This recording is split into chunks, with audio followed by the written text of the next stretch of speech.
Hello, welcome to my channel. As promised on my previous fanfiction journal video, here's a flip through of the whole book, all finished. Do know I'll talk about the Dramione topic in a short while after I talk about the book. So let's just jump into it. This is my cover page for the journal, all green themed as the book's cover, year 2025. My top 5 most read pairings. The pictures here were filmed at the end of the year. Draco Hermione, Tyler Wednesday, Theo Hermione, Regulus Hermione, and Xavier Wednesday. Theo and Regulus being the fan cast actors. This is my TBR page, just an interactive Dutch door. All these were the listed TBR fanfictions. Of course, the colored ones were completed. The uncolored ones, either I DNF'd them or I realized they're abandoned or seriesed. May still read them in the future. Those little colored boxes are my reading goals. I'd made different shades for each month, so I reached the last goal number, which is 1230. On a whole, I've exceeded that number. So anyways, this page is the alphabet challenge spread.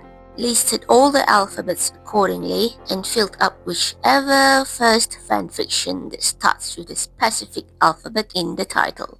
So far, only X and Z are those I've not come across in my 2025 reads. By the way, I wrote here, listed above are whatever first fics read in 2025. And this is my bingo spread. I used the same shades of color for the months, just like my reading goals page.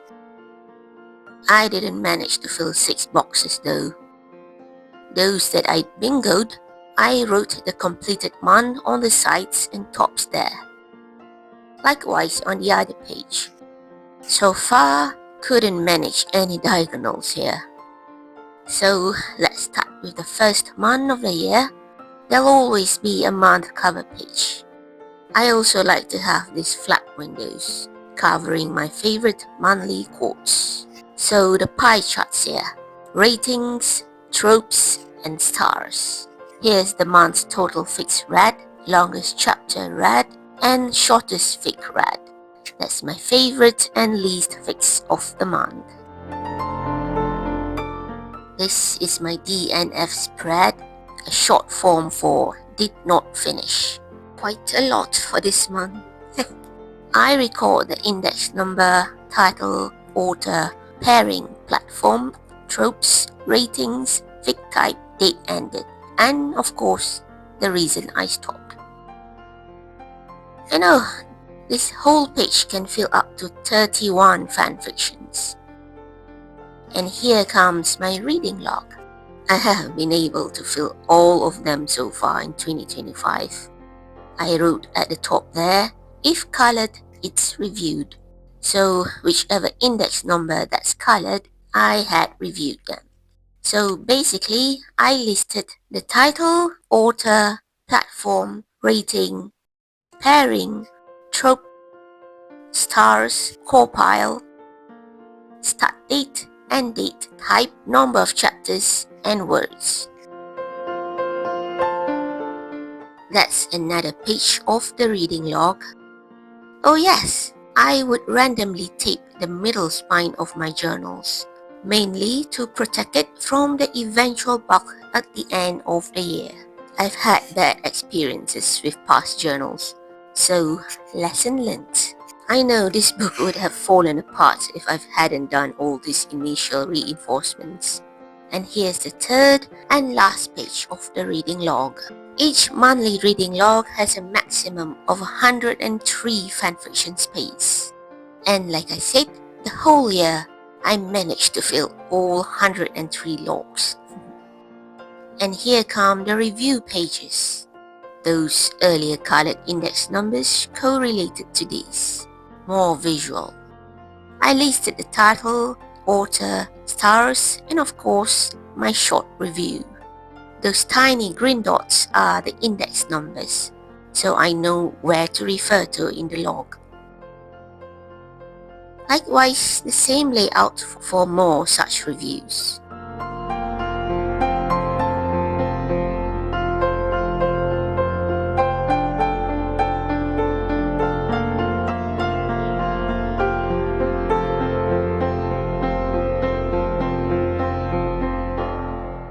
And here are my 2-page review spreads. I've limited my 2-page review spreads to 2 fanfictions only. My criteria must be that they must be novel length, and I've set myself to having at least one of them being from my TBR list. Of course, I won't bar myself if I ever feel like doing more, but for 2025, so far only 2 fanfictions limit. So let's move on to the next month, February.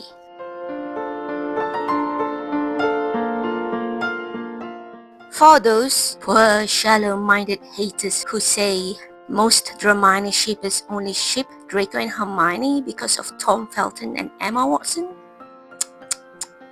how I mourn their IQ levels. There are pioneer Dramione shippers existing way before the first movie even released. How many people are aware of this? The first ever Dramione fanfiction posted online was back in late 1999. That was before the first movie, in 2001, right? That fanfiction was written by an author, Gypsy Silverleaf. Note to self, read it. Now, as I reiterated on my monthly fanfiction journal videos again and again, I know there is a certain section of the fanfiction community who has came out with a certain set of etiquette for readers. Yeah, but as I always say, my journal, my way. Nobody's controlling anybody here. I love recording my reads, my thoughts, and views on basically anything. Hence the purpose of this fanfiction journal. I even use the Corpal system to read my reads, since I personally want an unbiased readings for myself. Don't think any one of my viewers give a rat's for my star ratings, because they shouldn't. Go read the fics yourself and deem them appropriately on your own. I have my own personal taste in my fanfiction choices, so the ratings are to my own standards, which I know can be a bit too much for other people. As for the AI-generated pictures, despite saying, yes, I do not ship Dramione because of Tom and Emma, I have personally already registered all the movie actors as the book characters, because I personally can't see why I should imagine anyone else when it's easier that way. So, let alone Emma and Tom, I've imagined everyone else. Ron, Luna, Ginny, Remus, Sirius, Molly as their respective actors. Therefore, I've used the actors' faces to generate the pics. The AI pics are like the main thing for my book. It makes it easier for me to recall what a certain fic is all about when I flip back through the book in the future. I mainly choose one of the main scenes of a fic whenever I generated the photos. So really, if those gatekeepers have a problem with me using AI, just cram. Go hate the ever-growing and improving technology that is here to stay whether you like it or not. Not me. Okay? Okay, I will pause talking about the journal for now and move on to my take on Canon Dramione, since the rest of the month's spreads are basically of the same concept and layouts. So just sit back and watch my completed spreads as I discourse my take on Draco and Hermione. So, delusional? Possibly. Wishful thinker? Definitely. Analyzer? Abso-fucking-lutely. I'm not like those sad Dramione haters who easily say Draco and Hermione hate each other. No, we shippers are not narrow-minded like that, who only sees things in black and white. So let's start from their first year, shall we? Yeah, this is Dramioni's foundation. Draco witnessing how mudbloods are all way off from how his elders have taught and spewed him with. So, naturally, an 11-year-old boy like him hates her. I'm going to rake in fanfiction theory onto this matter. Draco Malfoy writes letters to his parents, a lot about the Muggle-born girl, who is annoyingly brilliant.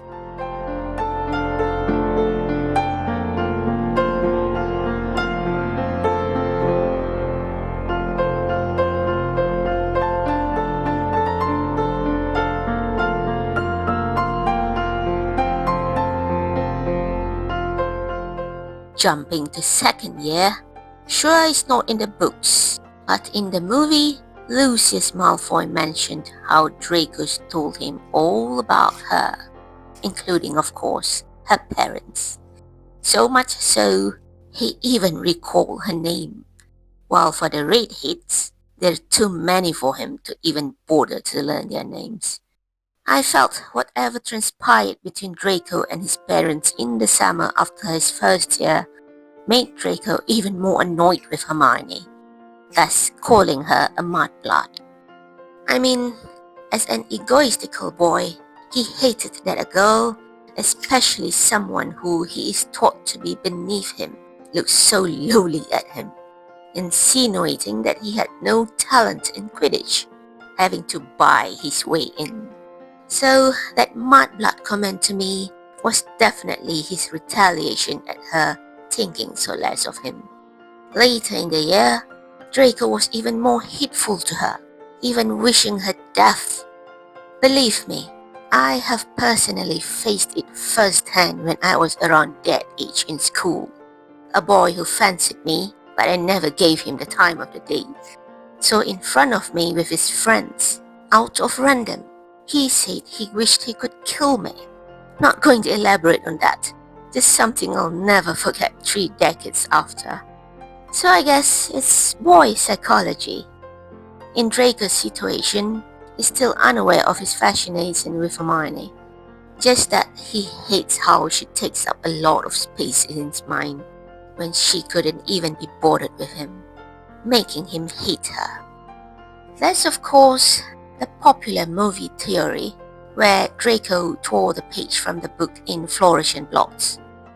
Personally, I don't believe in that theory. That scene to me was just trying to show what a jerk Draco was.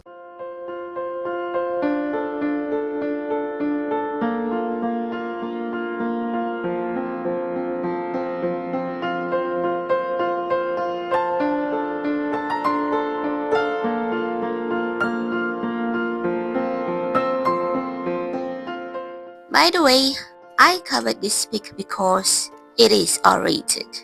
There will be other such covered pics in the coming pages, just so you know.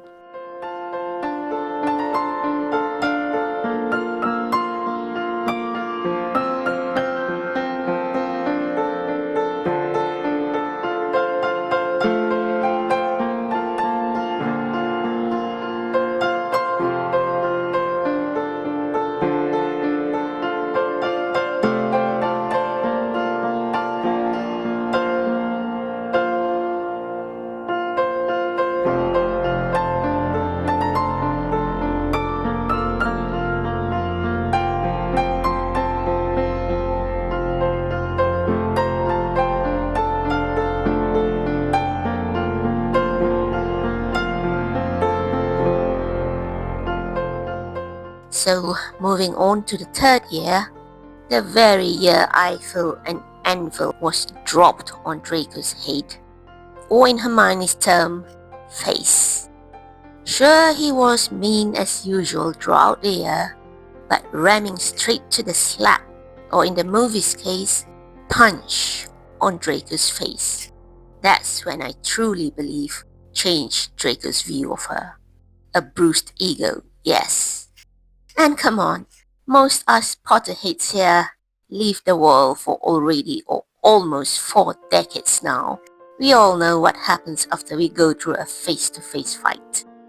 Lost of sleep. Yes! Let's start with Hermione in the books. It wasn't shared in the movie, but she was stressed out as hell after she slapped Draco, always thinking he'd come back to her for revenge. All that on top of her time turner business. Hermione was scared, although she wouldn't admit it, always trying to avoid the blonde as much as possible. I would even go to say the avoiding business was a two-way mutual thing for Draco. He too was avoiding her. Now, if any of you know a lot about boys, come delve into the teenage boyish minds, shall we? A 13-year-old boy's mind. He'll hate her more, losing sleep, just thinking of all possible ways to get back at her for the humiliating slap. He'll think of all the ways to make her pay. He'll consider her face or reaction if he managed to do up any one of those schemes he has. And then eventually, he'd surprise himself with what his mind wanted to do to her. 13-year-old boys, you guys. That's when a lot of things happen to them. Hormonal body changes. I can even bet Hermione was Draco Malfoy's first wet dream. There, I said it.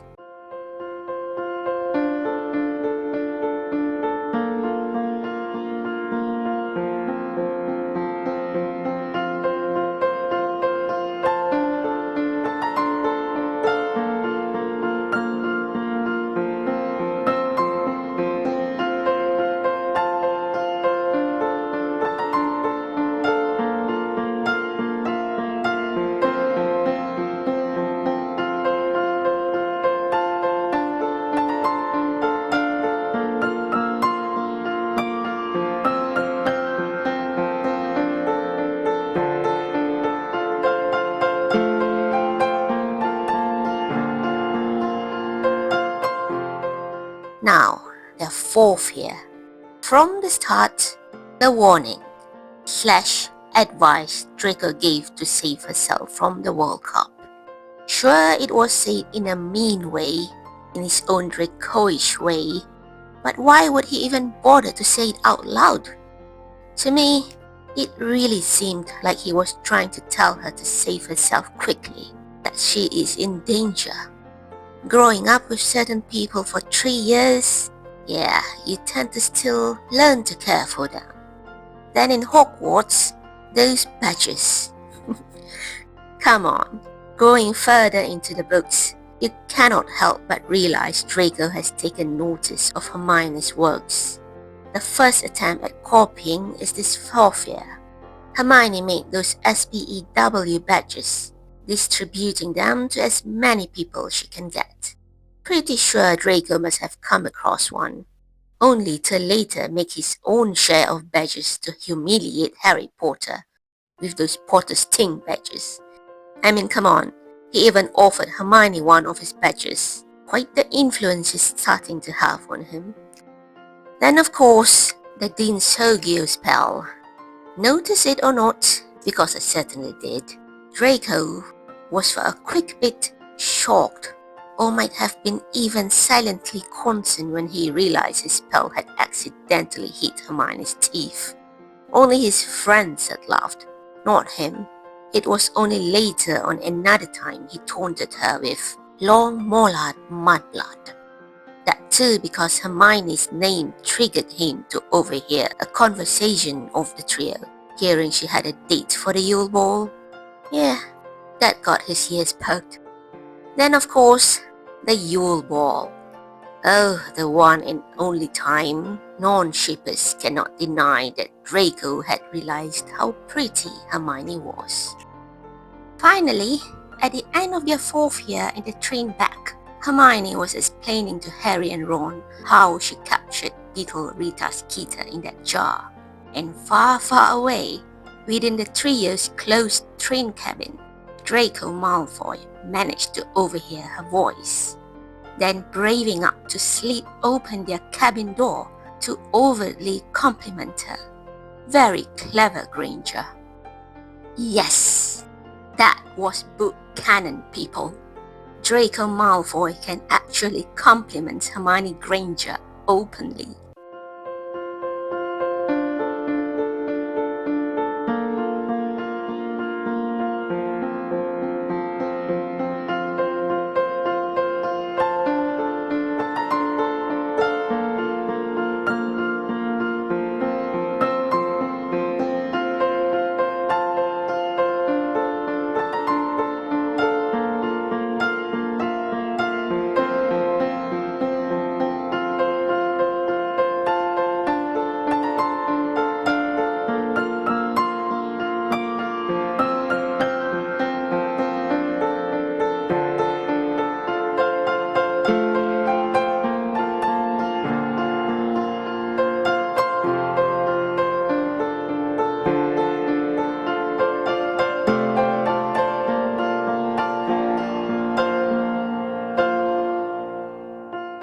Fifth year, unfortunately, not much interactions, though I felt Draco really rubbed it on Hermione's face that he's far superior than her, since he's in the Inquisitorial squad.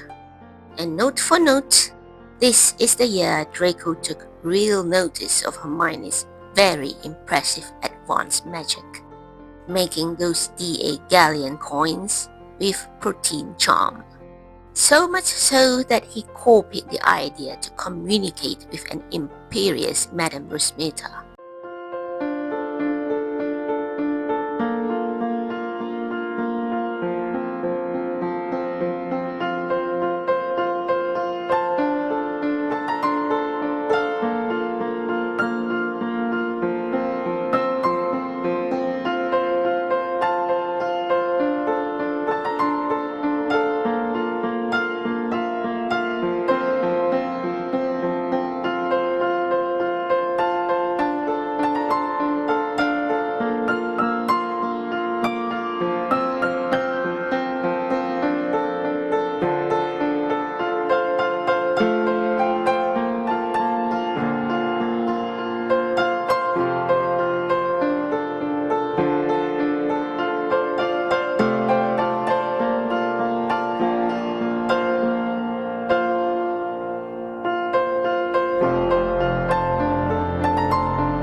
So, as a segue to 6th year, we got to know Draco really got inspired by Hermione, the galleon coin as mentioned. Pretty sure silently, he wished he could have Hermione's intelligence or help with the vanishing cabinet. Then there's the part in the 6th book when Draco admitted that he heard Hermione once say to somebody in the library that Filch didn't really check on smuggled potions or such. So really, this guy really knows where to keep his attention. And she did notice his deterioration in 6th year. Then also, I remember at the start of the 6th book, in the train, Blaise was said to find Ginny Weasley attractive. And even when Draco was with Pansy then, the Slytherin gang were talking about Gryffindor girls. But Draco didn't contribute. That's to me a major factor. Yes, some people may say he can't be bothered because he's stressed out with his Death Eater task, but it's a big thing. My shipper heart of course think he's thinking of the other Gryffindor girl that nobody even bothered to validate because of her blood. His earlier interaction at Madame Malkin's in the book with his mother too, I felt really like he's keeping up an act, making his mother note that this was the mudblood girl he's told her about.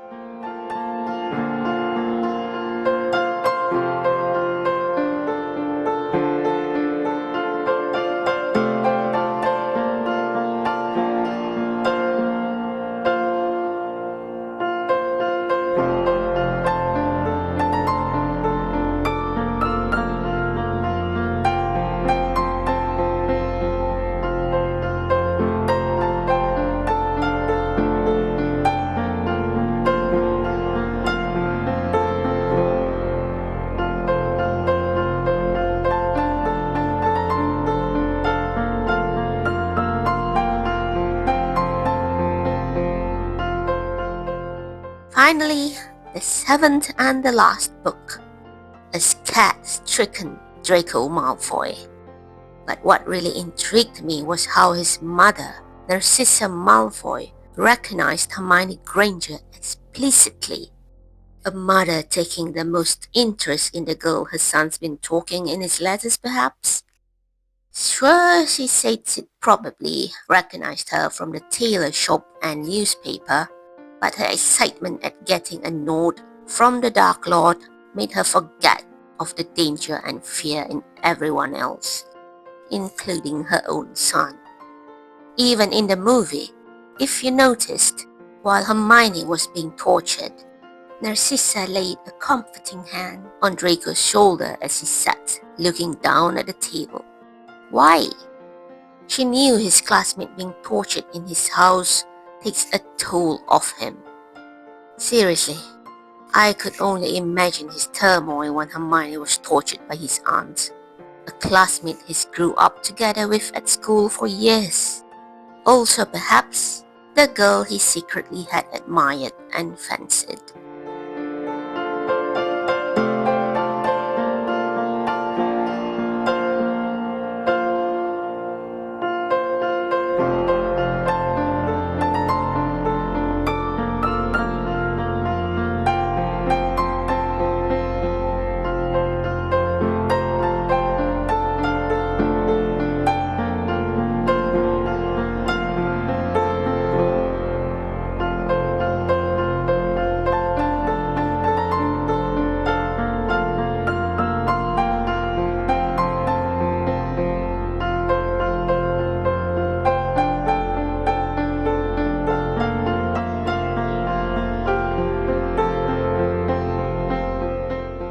So all in all said and done are my own personal views.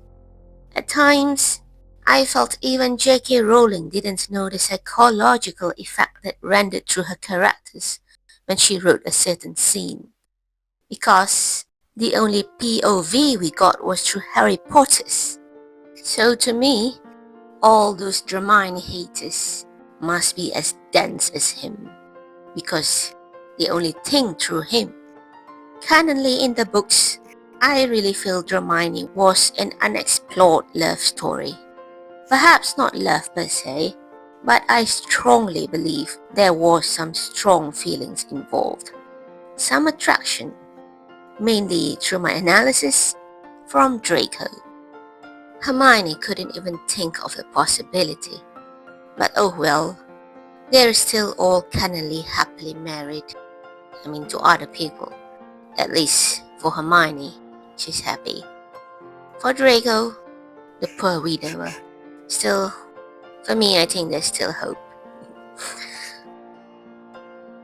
Well, we've come to the final part of the book, the yearly statistics. I did the whole thing earlier this month in January. I didn't estimate the size of this graph, too condensed, so pretty heck off with my bar graph here. But basically, it shows the years the fanfictions were written in, from 2000 to 2025. The highest read were of course fics written in 2025. The earlier the fics, the least I read them. So, the pie charts, pairings, mostly of course Dramione. The top 5 of course are listed on the earlier page there. I just listed the rest here. Not all, but whatever that's more than one. Same goes for the top tropes. I managed to list all of them here though. The biggest portion here is post-Hogwarts. The rest are a mix of everything. The top pie here is my star ratings. The ratings that I rely on my core pal results. The biggest portion here is the 3 stars. But 5 stars. 0, 0, 0, 0. I just find it hard to give easy full marks to anything, not just fanfictions, but other things like my purchases and such. To note, my star ratings are not for people to lean on. It's for my own personal views. Like, I know how I personally like a fic. If it's 5 stars, I know it's to my taste, and that it's super good. So far, no such fic got it from me. So next, fandoms. I don't know why I even bother making this chart. It's obvious Harry Potter would cover the whole circle, but the only other bigger visible portion is Netflix Wednesday. So yeah, the rest are all different random fandoms. So types is basically fics like drabbles, nanofics, double drabble, and etc. Mostly of course one-shots with one chapter. Of course, most of the other types too are still considered one-chaptered, but they differ in the number of words. And ratings are as per fanfiction standard KT, KT+, or whatever, but I standardize them as the normal PG, PG-13 and such for my journal. So the biggest portion here is PG-13. The other three bigger portions are NC-16, M18 and PG. So of all the fanfictions recorded in this book, I read a total of 1,236 fanfictions, a total of 112,06858 words read. Longest chapter is 130, shortest fic was 47 words, and nanofic, 186 fics DNF'd. And out of all year round, the best fic read for me was Perfectly in Pieces by C.D. Lane. It has the highest score pile results of 8.77. And the worst fic with 0.61 core pile was The Beginning by Miss Mignon. Sorry. And finally, my yearly reflections. Just simply summarized my view of fanfiction journaling for 2025. Problems or improvements I noticed, like my new love for the Teal Hermione ship, and a small rant about AI pic generation. And that's that. Here's a small sticky note with my color codes, the marker color codes for my months, Jan, July, Feb, August, that correlated to my earlier spreads. Bingo and reading goals. So yeah, that's about it. I really love flipping back through a completed journal. That's the reason I'm a journal addict. I love keeping records of memories, or in this case, fanfiction reviews, basically. Oh yeah, I do keep this tiny little memory card that basically stores all the data of my year's fanfiction logs. I kept them all in Microsoft Excel, hence the reason I could generate all those pie charts. Just a small 128 megabyte card. Well, I'm already now working on my 2026 journal. So far, no layout change. I'm still using the same system. Perhaps a bit of change, but definitely not the templates. Love it. So I guess let's close this self-bound journal of mine. And let me thank you all for sticking up till here. Happy reading and bye!